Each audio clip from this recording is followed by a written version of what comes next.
ये सब कैसे हो गया अम्मी? मुझे तो पता नहीं चला बेटा। अचानक से शोर उठा, जाके देखा तो सैफ साहब को लेकर जा रहे थे। अदील साहब ने कहा कि मैं तारा को संभालूं और फौरन तुम्हें फोन कर दूं। राहा और अदील साहब गए थे लेने। और ये रिश्ता? बेटा मुझे तो खुद तुम्हारे सामने ही पता चला। तारा से मेरी इस बारे में कोई बात नहीं हुई, और अगर ये सैफ साहब की ख्वाहिश थी तो तुम तो समझदार हो। तुम्हें एक ना एक दिन तो अपनी एकतरफा मोहब्बत से दस्तबरदार होना था।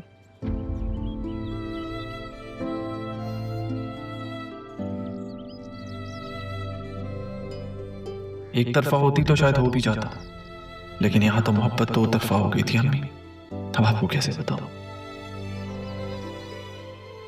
ऐसे भी राहा मुझे कसूरवार मानती है अरमान। उसे लगता है सारी गलती मेरी थी।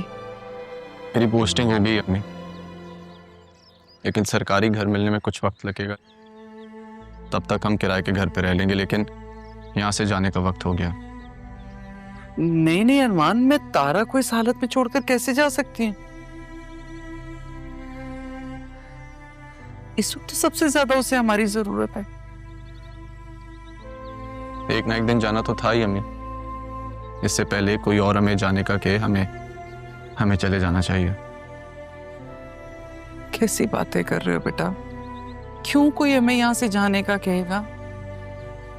हम दोनों ने एक जिंदगी जी है यहाँ पर। अब वक्त आ गया है कि आप एक ऐसी जिंदगी जिए जो आपके हक के लिए बेहतर हो।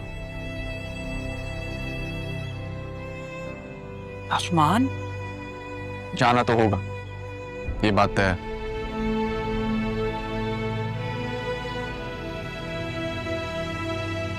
वो तुमने कहा था कि वो लोग हमें तलाश कर रहे हैं। हमें नहीं, आपको। मेरा तो शायद उन्हें पता ही नहीं।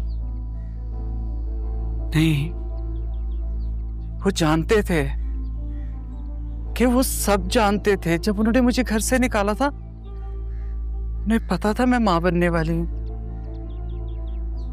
तो उन्हें इस बात का तो अंदाजा होगा ना कि मेरी औलाद मेरे ही पास होगी।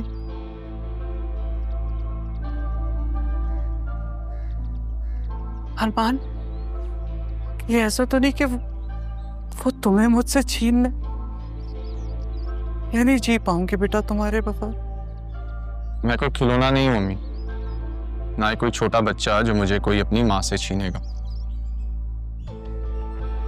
और आप कह रही हैं ना कि आप मेरे बगैर नहीं रह सकती।